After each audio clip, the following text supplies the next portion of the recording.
ఓం అస్మద్గురుభ్యో నమః. నేటి మంచి మాటలో మనం కళ్ళతో చూసేది అన్ని వేళలా నిజం కాకపోవచ్చు. నిర్ణయాలు తీసుకునే ముందు కాస్త విజ్ఞత చూపాలి. అది ఎలాగో ఈ కథ ద్వారా తెలుసుకుందామా? వ్యక్తిత్వ వికాస పాఠాల్లో, పర్సనాలిటీ డెవలప్మెంట్ కోర్సుల్లో చెప్పే కథ ఇది. ఒక యువజంట కొత్త ఇంట్లో కాపురం పెట్టింది. వాళ్ళ కిటికీలో నుంచి చూస్తే ఎదురింటి ఫ్లాట్ వాళ్ళ బాల్కనీ కనిపిస్తుంది. ఆ ఫ్లాట్లో ఒక వృద్ధ జంట నివసిస్తుంది. రోజు సోఫాలో కూర్చుని దూరంగా కిటికీలో నుంచి ఎదురింటి పెద్ద ఆవిడ ఆరేసిన బట్టలను చూసి ఇంకాస్త శుభ్రంగా ఉతకాల్సింది, బట్టలని దుమ్ము కొట్టుకుపోయినట్లు కనిపిస్తున్నాయి అనుకునేది ఆ యువ ఇల్లాలు. కొన్నాళ్లకు అది ఆమెకు అలవాటుగా మారిపోయింది. రాను రాను ఎదురింటి ఆవిడ ఉతికే బట్టలు మరింత మురికిగా కనిపించడం మొదలుపెట్టాయి. దాంతో చూడండి వాళ్ళ బట్టలు ఎంత మురికిగా ఉన్నాయో అంటూ భర్తకు కూడా ఫిర్యాదు చేసేది. వాళ్ళ గురించి మనకెందుకు అని అతడు సర్ది చెప్పేవాడు.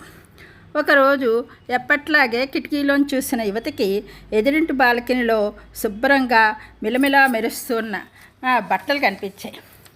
ఆశ్చర్యంతో భర్తను పిలిచి చూపించింది. వాళ్ళ బట్టల సంగతి సరే, కానీ నువ్వు అసలు మన కిటికీ చూసావా? అద్దాలు ఎలా తలతలా మెరిసిపోతున్నాయో. ఇవాళ పొద్దున్నే మెలకు వచ్చేసింది. ఏమీ తోచక బాగా దుమ్ము పట్టి ఉన్న కిటికీల అద్దాలన్నీ శుభ్రంగా తుడిచేశాను నువ్వు లేచేసరికి అని చెప్పాడు భర్త. అది విని కిటికీని బయట కనిపిస్తున్న దృశ్యాలను తేరిపారా చూసిన ఇల్లాలు ఆలోచనలో పడింది.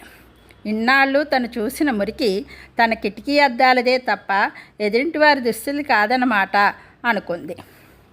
వ్యక్తిత్వ వికాస పాఠాల్లో చెప్పే కథ ఇది. మనం కళ్ళతో చూసేది అన్ని వేళలా నిజం కాకపోవచ్చు. నిర్ణయాలు తీసుకునే ముందు కాస్త విజ్ఞత చూపాలని గుర్తు చేస్తుంది. నిజమే కదా, కిటికీ అద్దం మురికిగా ఉంటే దాని ద్వారా మనం చూసేవన్నీ మురికిగానే కనిపిస్తాయి. మనం ఏ రంగు కళ్ళద్దాలు పెట్టుకుంటే లోకం ఆ రంగులోనే కనిపిస్తుంది.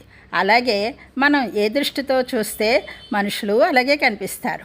మనం నిర్మలమైన మంచి మనసుతో చూస్తే ఎదుటివారిలో మంచి లక్షణాలన్నీ కనబడతాయి. ఇతరుల జీవితాలు, అలవాట్ల గురించి వ్యాఖ్యానించడం, విమర్శించడం, చర్చించడం తేలికే. నిజానికి అవి మనకేమాత్రం అవసరమూ సంబంధం లేనివి. వాటి వల్ల మనసుకు అనవసర వేదనే తప్ప లాభమేమీ ఉండదు. బతికంతా నీటిలో ఉండే చేపకి నీచువాసన పోదు. దాన్ని పోగొట్టడానికి ఏవేవో వేసి రుద్దుతాం.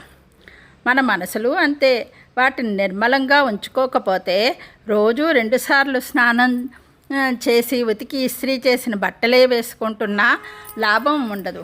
దీని ద్వారా మనం ఏం తెలుసుకోవాలి అంటే, తప్పెప్పుడు ఇతరులదే అని భావించడం మాని మనలో మనం ఆత్మపరిశీలన చేసుకుంటూ ఆనందంగా, సంతోషంగా ఉందాం. జై గోవిందా.